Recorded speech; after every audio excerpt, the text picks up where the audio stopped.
Amanda here from marketing, and today I'm joined by Ketan Solanki, the SAP Business One Practice Manager here at FUJIFILM MicroChannel. And Ketan's going to run you through the functionality of both the Boyum solutions. Thanks, Amanda. Good afternoon, everyone. So let's have a look at today's agenda. So as Amanda has pointed out, we're looking at two of Boyum's modules, one being the print and delivery and the other being iPayments. Print and delivery is an additional module that can be activated within the B1 usability pack. So you cannot buy print and delivery as a standalone. You must have print and delivery, you must have usability first, and you must have at least one Boyum usability pack for every print and delivery license. So if you've got 10 B1 usability licenses, the maximum print and delivery licenses you can have is 10. You can have less, but you can't have more. What does it allow you to do? It's basically allowing you to automate your communications with your customers or your suppliers. It handles day-to-day repetitive communication tasks such as emailing, viewing, printing, and saving of reports. So let's have a bit of an overview of the functionality here. So as you can see, there's a number of different triggers it can work off. So you can just do it manually. So as a user, you can sort of fire off an email, or you could execute a print job, or you could execute saving to a network share location.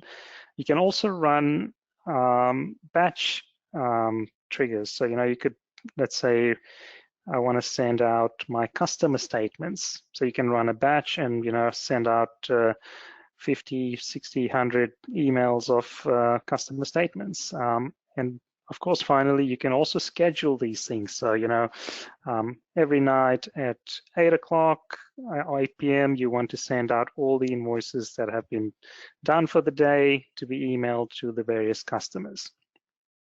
So that's all the trigger points. Now, what can it actually do as outputs? So you can send emails, you can view these things, you can print, you can save to a server location, you can do a trigger. So you could send data into, for example, Microsoft Teams. You can create a Business One activity, so you can assign someone a task. And you can also create internal messages within Business One. So quite a few different things you can do, and there's a lot of customizable capabilities within that. So let's go straight into the system to see how it all sort of works. So I'm going to open up my SAP Business One. And let's start by looking at some of the configuration that needs to be done, or some of the setup that's involved. So under Administration Add-ons and B1 Usability Pack. So firstly, you need to activate the module, so it may not be activated. So under Productivity Pack, there's a checkbox. Now, even if you activate it, if you don't have licenses, it's not going to work for you, right? So you need the licenses. Even if you've got usability, you still need to purchase the print and delivery licenses on top. Once you've activated it, then one of the main things you do is go into the module configuration, and under B1 print and delivery, there is this visit, and this is where you define which transactions within SAP Business One you wish to manage using the print and delivery process, as opposed to standard SAP Business One printing or standard SAP Business One emailing. So I've activated a few transactions here, so quotes, orders, invoices, and so on. And these will all be now managed through the Boyum process. There are also a number of other default actions you can define. So, when you are creating a new transaction, what is the default action? When you are running the account balance, mass delivery, so all of these are just defaults. Of course, you can set the actual action on when you set up, when you execute that particular event.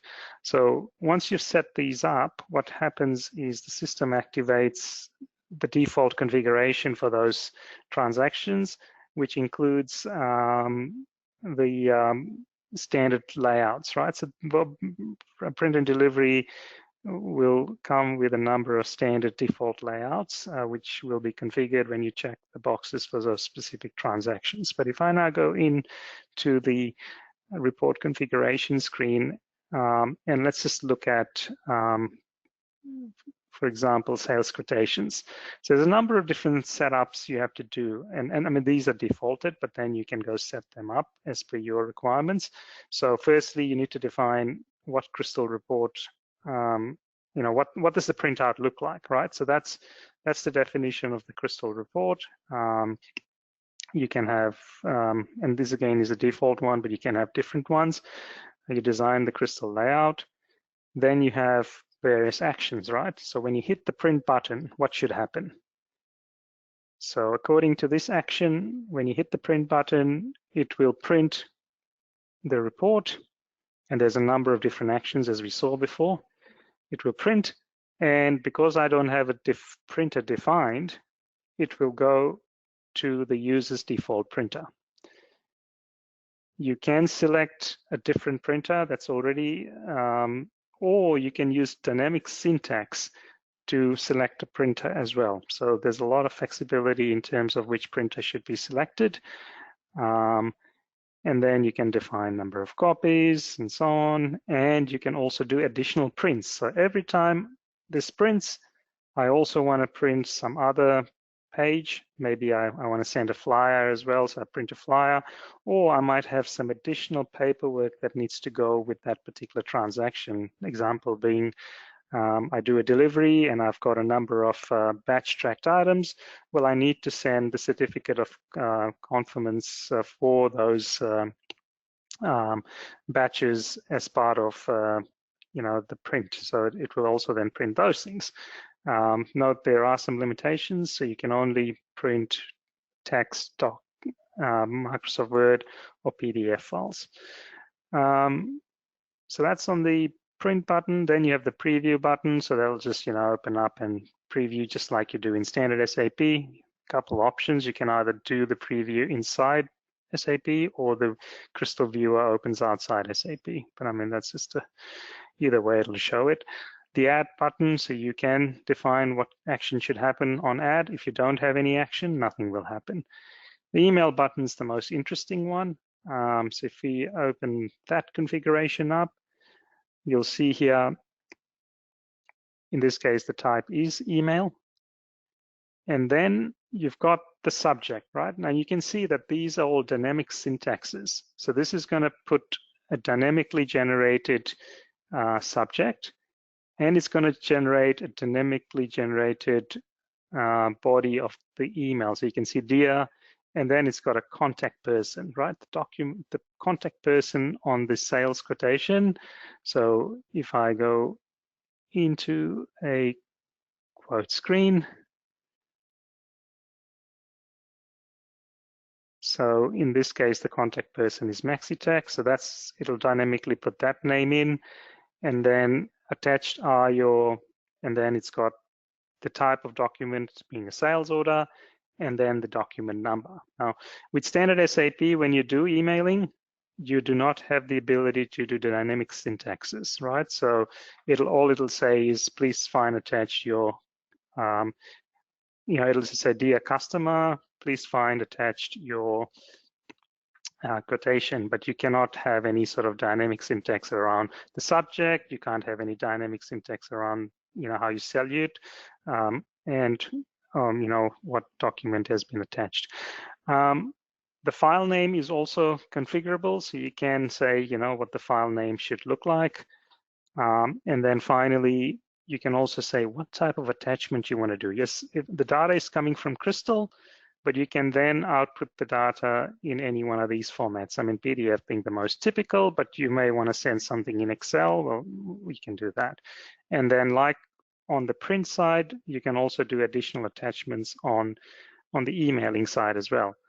And then who does it go to? And there's a lot of flexibility here as well. So you can do it, who does it go to? Who does it get CC'd to? Who does it get blind copied to? And then here are all the different options around, you know, is it the default contact person and the business partner? Is it just the business partner address? Is it the document contact person? Is it an email category? Now, this is very interesting. So when you go and look at the business partner master data, you've got the concept under the contact person. There's some additional UDFs around email category. And you can define your own category. So you might have a category for accounts, customer service, marketing, purchasing, statement, whatever it is. So you can then say quotes need to go to, you know, if I pick email category, then in the email category, I can say, you know, it may be sales. So you've got a lot of flexibility, or you can just sort of do a direct email. And then furthermore, you also got the ability to say how it gets delivered. So does it go through Outlook? So if I've got Outlook running on my machine, it can just directly go through my Outlook. It can just be saved in a draft. It can be saved as a draft and displayed, or it can be saved as a draft and displayed with signature. So there's a lot of flexibility here as well. Or you could send it through your Exchange server or SMTP, and you'll need to just define those credentials here, and then it'll work. So a lot of flexibility again around how it's going to get transmitted. So if I look at this quotation, and if I say let's just hit the pencil first. So you can see which layout designer you want to open, and sprint and delivery. So if I hit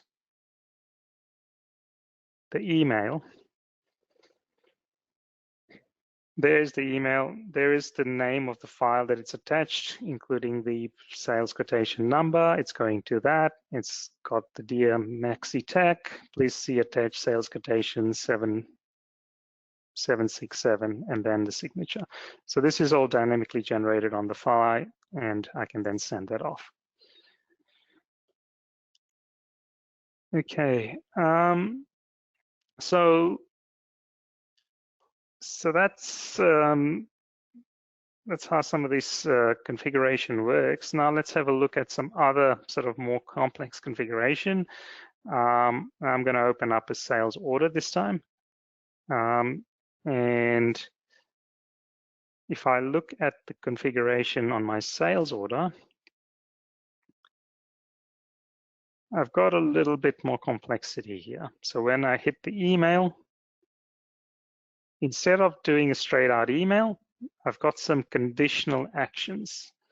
Conditional action means that depending on some data in the system, I'm going to take different actions. And my conditions are, is this the first sales order for this customer? Then I do this conditional action new. If it's an existing customer, I do this conditional action old.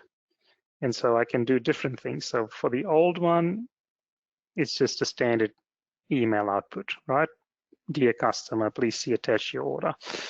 But for new, I've got multiple actions. So now I'm saying, if it's a new customer, perform these 3 actions. What are these 3 actions?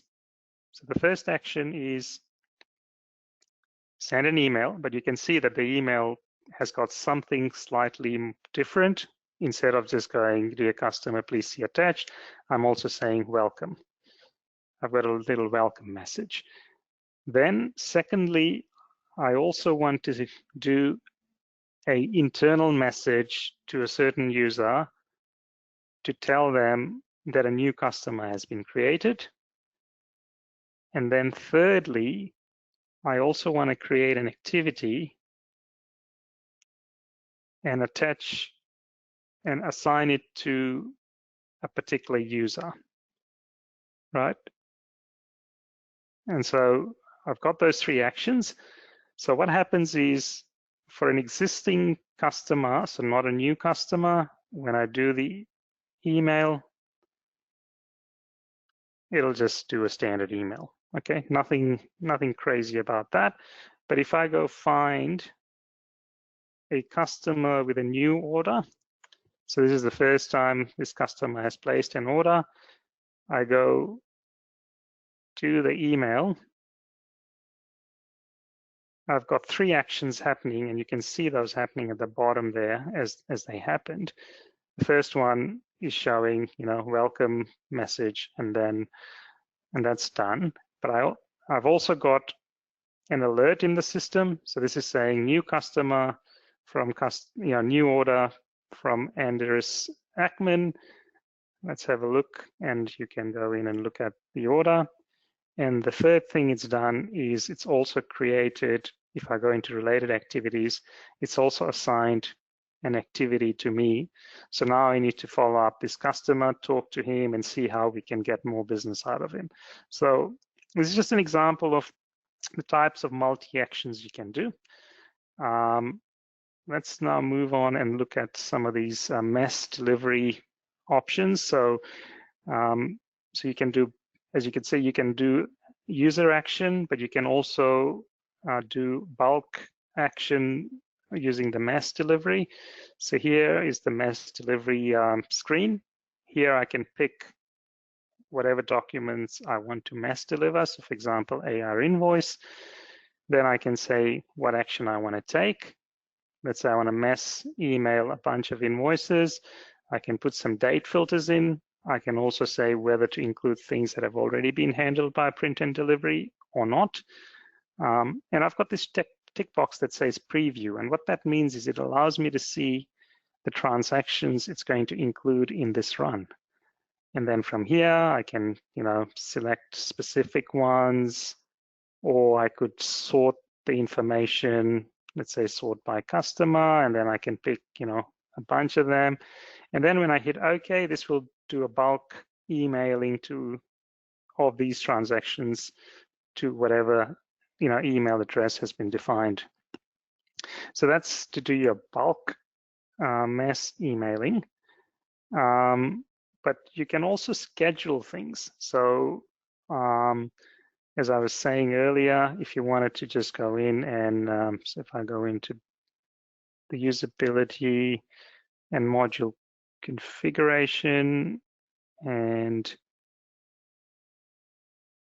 where are you, print and delivery, in here you've got the ability to create a schedule. So I can say, invoice schedule, and it's print and delivery for invoices. If it's a success, do I want to send an email? If it's an error, do I want to send an email to someone? And then here's the schedule where I can say this needs to be sent daily, weekly, monthly, and so on. And so this could be something like, once a month, you might just do a blast of all the open invoices for for particular customers. Because the way this mass delivery works is you've got the mass delivery selection criteria defined. So we're under setup, when we go into mass delivery configuration, and let's say we look at invoices. So this is how it's selecting the transactions. So I can go in and I can put in some additional selection criteria to then, define which invoices are included in this mass delivery run, and I can have multiple different mass deliveries for a particular transaction. All of this is possible. So it gives you a lot of flexibility around what you want to send and who do you want to send to. The other thing you can do with mass delivery is things like just general alert emails. So here's one where I'm saying email customer balance. And see, this document type is internal rather than anything specific. And then if I go into my report action,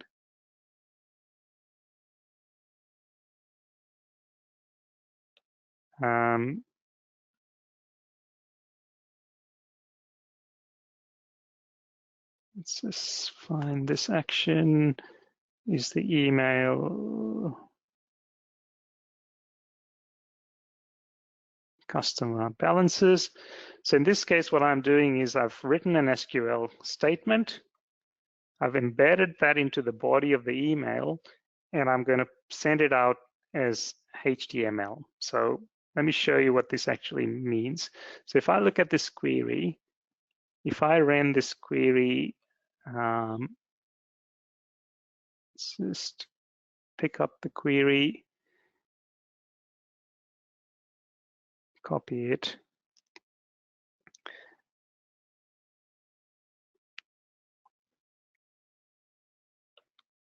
So if I run this query, it's just a listing by customer group, customer name, what the account balance is, what the open order balances are.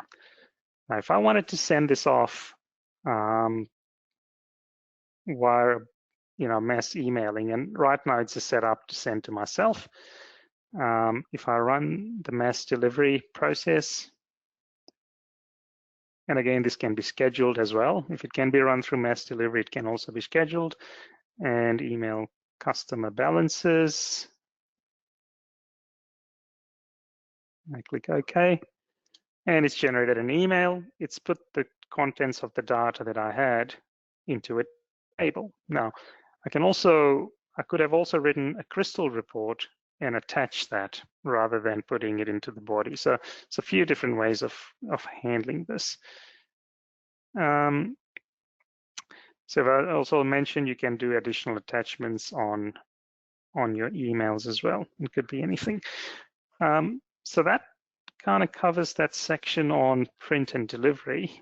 Now we're going to talk about the iPayments add-on. So what is the iPayments add-on allow you to do? So it allows you to process customer credit card transactions through within SAP Business One. So the customer is paying you for their purchase, for their invoice, and you can process that directly from within SAP Business One without having to go to some sort of a payment gateway or a credit card machine. Now, this is not a swipe process because it's not like you've got a credit card machine connected into Business One. This is where you have stored the customer's credit card information in a PCI compliant manner. So you're obviously not storing the numbers, but you're storing the tokens, and then you can, you can then take payments against those credit cards. You can of course also process one-time credit card transactions. So let's just have a look at how this actually works. So on your business partner master data, once you have got iPayments running, you've got this additional button called credit cards. And this is where you can go in and save credit cards against the customer. Now, you can also add multiple credit cards. You can remove credit cards that may have been saved. So if I hit the add button, right, it's sort of saying, okay, go, it'll open up a browser window. And in here, I need to put in the credit card details. I fill in the details. Once I've saved this, what happens is the system takes me back in here and it updates the screen with the credit card that I've saved. Now, I'm not doing this right now, but we will see an example of how this works. Now, before you can, of course, do all of this, there's some configuration that needs to be done. Of course, you need to select a credit card gateway. Right now, I've got this set up to authorize.net, but please also note that you need to set up an account with authorize.net or whichever payment gateway you're using. That is a prerequisite, but I'm running this in a demo mode, so this is just using, this is not doing actual charges to actual credit cards because I'm in a demo mode.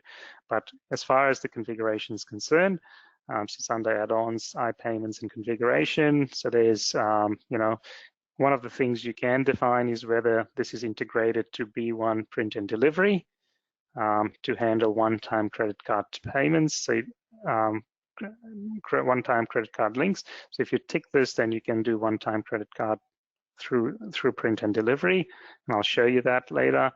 You can define currencies. There's a bunch of other configurations, including things like authorizations. So do you want to make authorizations? When you add a sales order, is there any action required? Do nothing, show authorization, automatically authorize. And you can do that by every different type of transaction. You can also define if there's any markups for credit card charges, from a surcharge perspective.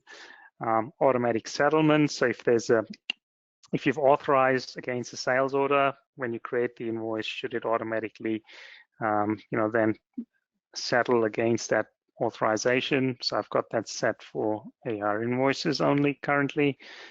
So there's a bunch of other settings here, and you also have the ability to define batch processes around, and scheduled actions in terms of either settling or authorizing a credit card that may already be stored in the system. So if you've got a customer with a credit card defined, now if you want to send the customer a link so that they don't have to tell you what their credit card number is over the phone, you can also do that. So here you can go into credit card on the customer, and you can go copy to clipboard, and says a link to the website's been copied. This link allows the customer to type in their credit card details, send this link with an appropriate description to the customer. So this link, if I went into my browser, and if I just do that, it's a unique link, and that then takes them to the credit card gateway site. And once they fill out this information, this screen will get updated with the additional credit card information that has been, or if they had no credit cards, then the credit card details will start appearing here. So let's then create a sales order for this customer and see if we can take an authorization against the amount of the order. So I go to sales order and delivery date, and let's pick an item, and I add it. Now I can go in. Note that I haven't got automatic authorization turned on, otherwise it would have popped up and asked me to authorize, but I can go manually. So let's just confirm that. I can go right click, and I can go iPayments authorize. Now the reason I'm able to do this is because on the customer master, when we've got this set up, I've got a couple of UDFs. One that says use credit card as payment with iPayments, yes. And the other setting is this a one-time credit card customer or not? So you might have a generic, web customer, then you'd say this is a one-time. So we've got the credit card, and we're saying we're allowing credit card as a payment method. So now I go right click, iPayments, and I authorize. And so it's showing up the amount. It's also showing the default credit card, but I could use the other credit card if I wanted to, and I go authorize. This has now gone onto the payment gateway, got the authorization, and you can see here now that this transaction is authorized. And there's the authorization date, there's a gateway reference, and there's a token. So all of this sort of happened directly with the credit card gateway. Note, we're not storing the customer's credit cards, right? We're just storing these tokens. And it's got the last 4 digits of the credit card in here, but we're not storing anything else. So the sales order is now authorized. So we've got confirmation that that amount of money is available. We then, pick, pack, ship the goods, and at some point we create the invoice. And so when we create the invoice, I've got it set up so that it will automatically take payment against the customer as soon as I create the invoice. So let's do that. And as soon as I process the payment, you can see there, payment doing settlement, please wait. So now it's going out to authorize.net, sending the information and confirming settlement. And I can see that it's actually also created the incoming payment as part of this process to close things off.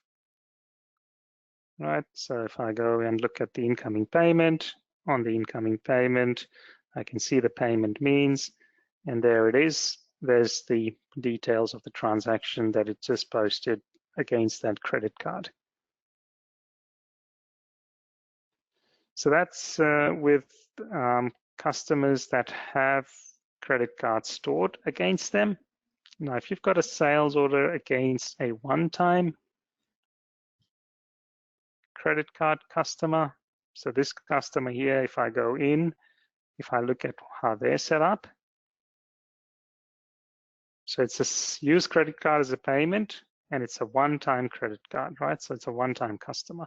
So we won't have any credit card details stored against the customer, but when I process the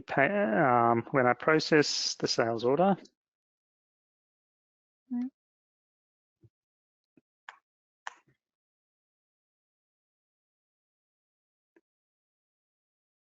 if I then go and say authorize,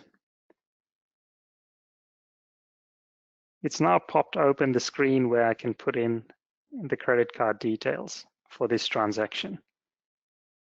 Okay, so I now go in, put in the credit card. Now this is a test system and this is a test credit card. You can of course download this and trial it on your side using the test system.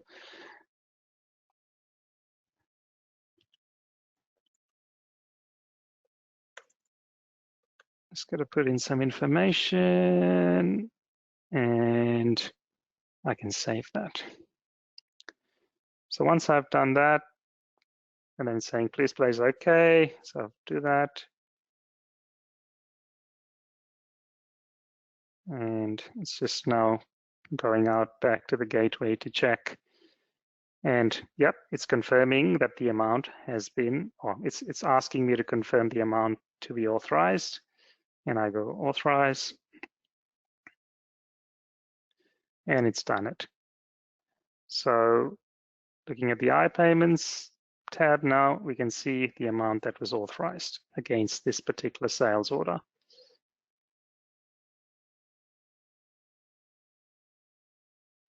So once you've done that, then of course it's the same process when you create the final invoice and you click on add.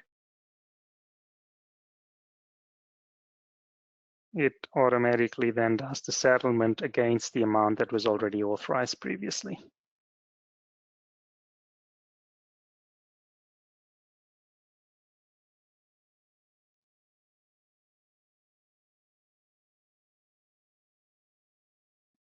And again, it's sort of going out to the gateway, getting the information, and finalizing it, and you can see that it's already been paid.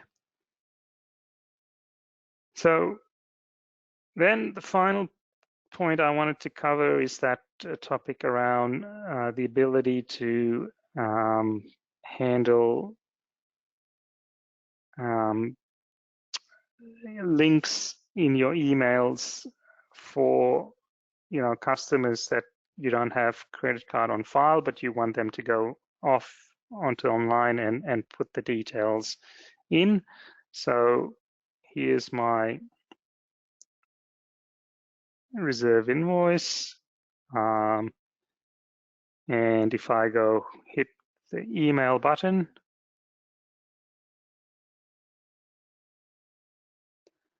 what it's doing is that's the invoice, and then it's saying, here's a secure link that you can process, you can pay via. And, and so when the customer clicks on that link, it takes them to the website. And in here, they put in the credit card detail.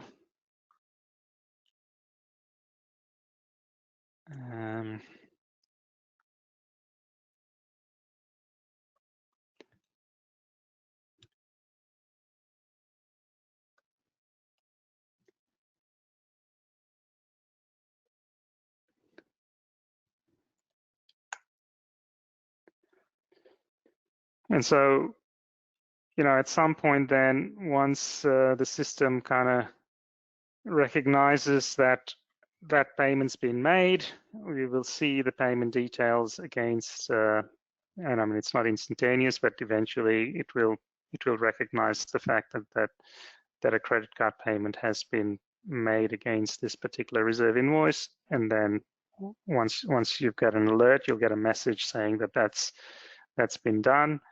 And then you can kind of sort of move on with the process.